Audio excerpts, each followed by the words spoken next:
And it is Jasmine's birthday. Hey, hey, hey, hey. All right. Woo. Now the bag is kind of heavy, so it has like mom on the side, but because it has the bag, but you know, recycle bags are not anything wrong with that.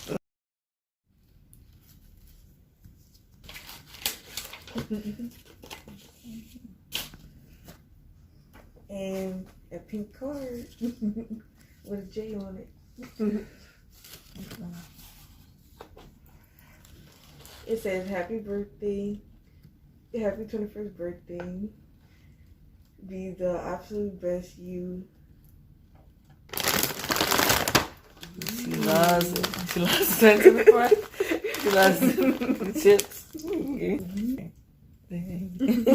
She gotta have a can of Sprite. Chicken noodle soup. Chicken noodle soup. Chicken noodle soup. All right. You guys might be thinking, why does she need chicken noodle soup? Because she had things with her braces, so that's what she wanted. And you can never have not enough wipes. You know, right. Clean your hands. Right. Little, can get it. A little prayer box. You guys can see it. Okay, there you go. You can open it. Book and a pencil in it. Mm-hmm. And they have a scripture, Isaiah 10:31. And a chicken noodle soup. Mm-hmm. And Hershey's. All right. Happy birthday, Jill. All right.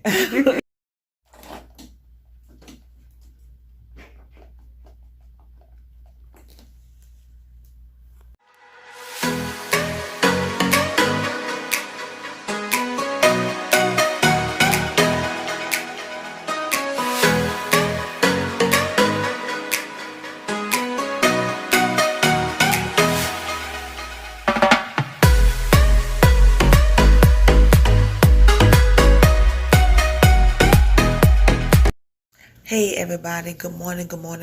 Today is Saturday, May 12th. You guys, I am not in the best emotional state right now, and I'm just being brutally honest. So welcome to the vlog today. My eyes look heavy. I don't have any makeup on. I did get a haircut on last night. Yesterday evening, my brother cut my hair. You can see the sides here. Lined here, cut it down a lot, you know, just shaped it down some. Line here, and I will insert a picture of how the back look. He put a design in there. Hopefully you guys are all doing well, that you guys are all doing great. You guys have had a great week, a great start to your weekend. Whenever you get opportunity to watch this video, so happy weekend to you all. On yesterday, I had an appointment to go and see the primary care doctor. You guys. On yesterday, I was saying that we had a something that happened in the family. I forgot exactly what I mentioned in the video, but regardless of that, what I did or did not say, Elver's dad passed on yesterday morning. His father was in Honduras, you know, wherever it's from, and so he passed on yesterday morning. And so whenever had headed to work for a little bit, because my appointment wasn't until 10:40, so he had left around 6 just to go ahead and do a little bit of the job, and then to come back and pick Jasmine and I up to bring us to the appointment. His mom calls him around, I think around 7 o'clock, and yeah, so I had to pain in my jaw. Yeah, about 7 o'clock, and told him that his dad unfortunately had passed, and he was devastated. And I had just told him, you know, stop what you're doing. You know, just sit down and, you know, catch yourself. You know, get your breath. You know, get your mind together, get your emotions. Just sit down, because I didn't want him, you know, at work, and he can, you know, mistakenly cut himself by being emotional. You know, and that's you know, hard news to get. You know, when anybody that you really love pass, whether it's your parent, grandparent, best friend, co-worker, child, you know, none of those things are happy and glad news that you want to, you know, you want to hear and be told. So it was a lot of crazy emotions for him on yesterday. So right now he is at work, so we just spent the day. We went to the appointment. We prayed together as a family. My mom and dad, we all prayed together. Jasmine was here. And after that, he went to work for a little while. Then he came home later, and then we prayed again. Because he was struggling, having a really horrible time. And then,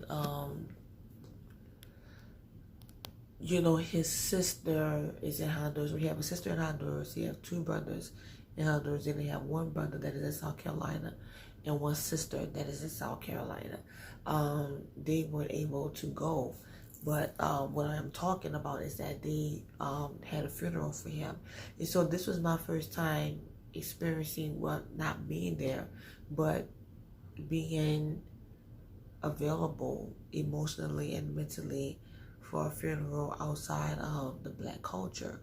I've dated outside my race before, and I don't say this here to sound degrading. I don't say this here to sound, anything racially. I'm just talking about things that I've learned by watching other cultures that I always loved, always. And I've always been made fun of by my family. And I'm just venting on here. Being made fun of my family and by other individuals telling me, and I will talk about this in another video, but I'm looking to start another channel that is going to be more about inspiration. Like this here is a mixture of a lot of different things. Like you see Christmas, you see birthdays, holidays on here, different things that I've talked about. But this is mainly about, the struggles with dealing with health. But I want to have a channel that's going to be specifically, and I will talk about health on that because health has impacted my life. And, for anybody with a chronic illness, you get it, or you are supporting, taking care of someone with a chronic illness, you get it. So they have already had the funeral out there in Honduras. Sorry, you guys, a little bit of a distraction. But yeah, I was just sharing that. So on yesterday, whenever I got home, his sister called him, and they was talking when he was out there at work and everything, and even they were conversating. Madre, I don't like the word. Have you ever heard me say madre, padre? I never got the opportunity to meet his parents, but we had a good relationship because we were able to talk on the phone and to video chat, which was an awesome blessing. So really so grateful that we live in a day and time of social media that really just brings people together. But he really loved me, and that's what made me feel appreciative, because you have marriages where the in-laws don't get along, don't like each other. And every single time I was in the hospital, I had an appointment, and ever we let them know what was going on, he always prayed for me, always prayed for me. Always prayed for our marriage. He was never a racist guy, and if it wasn't for him, I posted about that on Instagram and Facebook a few minutes ago. If it wasn't for him, Evan and I wouldn't be together, and I will discuss that in another video a little bit more.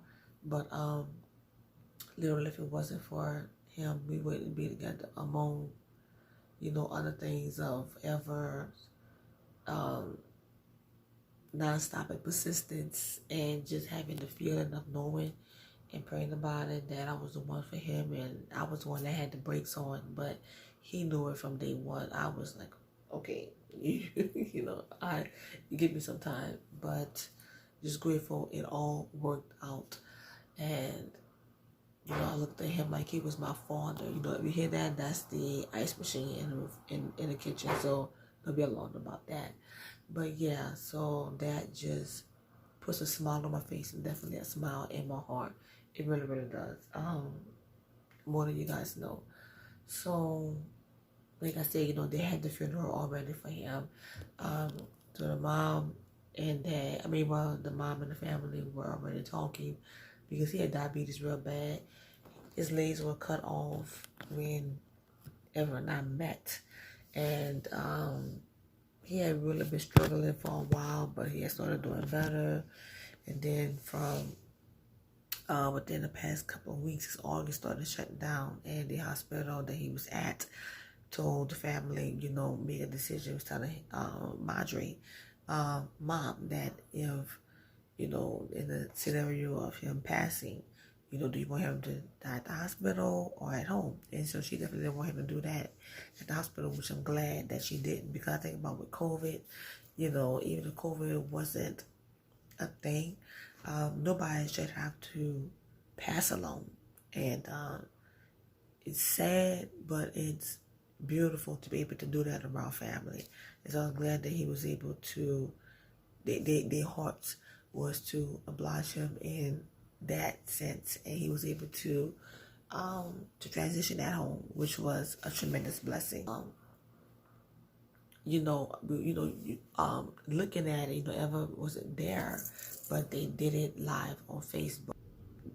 It's the simplicity in life that people really miss out on, really. And it doesn't matter what culture you are. And I've always been about that. And I'm glad that I've come to the place in my life, even when I was single, that's who I am. And if that makes me to be made fun of, to be talked about, to feel like an outcast, I don't like it. I'm not okay with it, but I am okay with it because that's the peace that I have. And